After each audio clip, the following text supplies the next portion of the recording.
दोस्तों साथियों, अभी आप कुछ महीनों पहले देखा होगा कि बांग्लादेश में तख्तापलट किया गया और हिंदुओं पर तख्तापलट के बाद किस तरह से जुल्म ढाए गए। उनके प्रतिष्ठानों को जलाया गया, उनके कारखानों को जलाया गया, उनके घरों को जलाया गया, उनकी बहन बेटियों के साथ रेप बलात्कार का ऐसा दौर चला, इतना घिनौना कृत्य चला।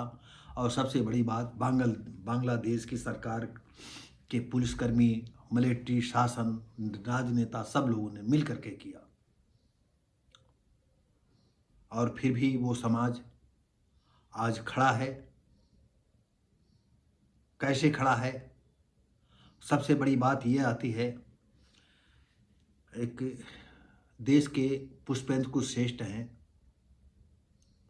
और बहुत अच्छी जानकारी रहती है। पाकिस्तान में भी वो काफ़ी रहे हैं। पाकिस्तान और देश दुनिया भर की अच्छी उनकी जानकारी होती है। एक मैं उनकी स्पीच सुन रहा था, उन्होंने कहा था कि हिंदुस्तान में भी हिंदू रहते थे और हिंदू रहते रहते देश बट भी गया और देश बटने के बाद फिर 71-72 में बांग्लादेश बन गया और मुसलमानों के अत्याचार लगातार निरंतर अपने देश में भी हो रहे हैं।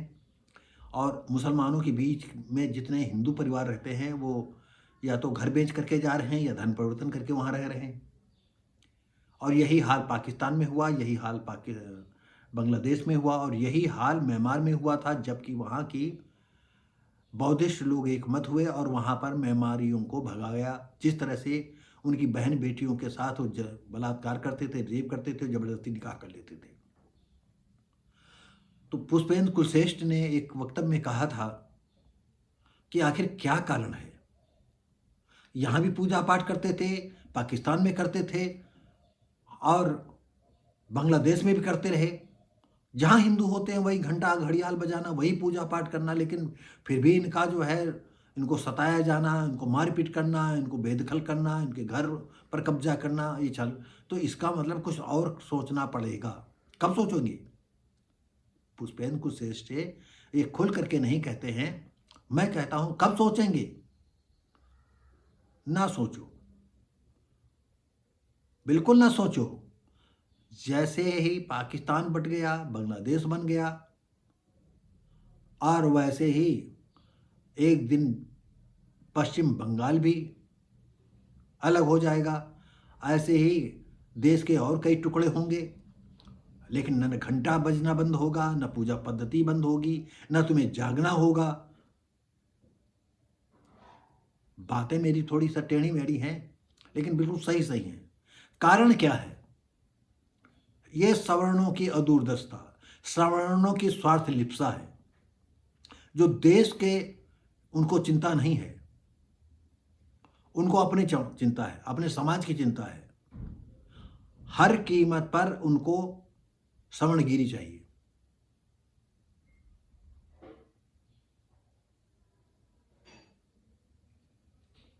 तो दोस्तों साथियों, बात बांग्लादेश की है और वहाँ पर जो जुल्म ढाए गए उसके बाद भी जो है वहाँ पर मानवाधिकार बिल्कुल सब सोया हुआ है, मुर्दा है वहाँ का मानवाधिकार, बिल्कुल सच है। हिंदुओं पर इतने जुल्म हुए हैं जिनको देखा नहीं जा सकता है, कहा नहीं जा सकता है, लेकिन फिर भी अब वो इकट्ठा हो रहे हैं। लेकिन इकट्ठा क्या होना? अरे जहाँ तलवारें चलती हों, जहाँ चाकू चलती हो, जहाँ बुगजा चलते हों, जहाँ वहाँ पर घंटा आपका काम करेगा, थाली बजाना काम करेगा, शंख बजाना काम करेगा। अरे इससे तो चूतिया और कोई धरती पर कोई और होगा ही नहीं। तलवार का तलवार से ही जब जवाब दिया जाएगा तभी कुछ होगा। आप मंत्र फूको, मंत्र, दुनिया में कोई ऐसा पुजारी हो जो मंत्र तंत्र करता हो? हम आपसे अब इस वीडियो के माध्यम से कहना चाहते हैं, हमारे पास जो भी संपत्ति चल संपत्ति है, हम दांव पर लगा करके अगर वो हम पर मंत्र फेंक दे, ये मेरा दावा है। कोई भी किसी इलाके का हो और दुनिया का कोई भी किसी धर्म का हो और हम पर मंत्र तंत्र कर दे तो हम जाने उसको। तो होता यह है कि अब भी अगर हिंदू जनमानस नहीं जगता है तो मिटना तो उसको है ही है। बीबी सुख पीना खाएं चाहे नाराजगी से पीना खाए, पीना तो उनको खाना ही पड़ेगा, उनको तो सब झेलना ही पड़ेगा। रही बांग्लादेश की बात, तुम लड़ना नहीं जानते हो, लड़ना अगर जानते हो सिर्फ दलितों को पछाड़ना तुमको आता है, शूद्रों पर तुमको हुकूमत करना आता है, दलितों को बरगलाना आता है। और बरगला इसलिए रहे हो कि वो अंधविश्वासी हैं, वो घंटा घड़ियाल बजाने में विश्वास रखते हैं इसलिए। और हमारे जैसा आदमी आपके साथ जुड़ा है इसलिए कि वो वर्ग विशेष के साथ नहीं रहना चाहता, इसलिए आपके साथ मिल करके चलना चाहता है। लेकिन हमारे जैसे लोगों को आप लेकर के चलना नहीं चाहते हो, हमारी बात को फॉलो नहीं कर पाओगे।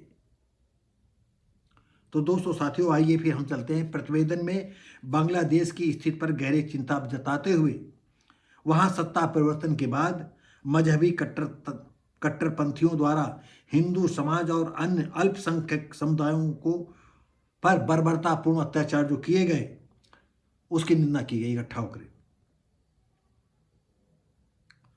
हिंदू समाज का बांग्लादेश में अल्पसंख्यकों के समर्थन में खड़ा होने का आह्वान करते हुए कहा गया है, मतलब बांग्लादेश की जनता जो है वहाँ अल्पसंख्यक जितने भी है, चाहे सिख हों, चाहे ईसाई हों, चाहे हिंदू हों, वो सब भारत सरकार से कहा है।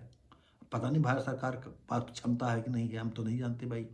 क्षमता होती तो कम से कम कोई तो और कड़ा बयान होता, कुछ तो किए होते।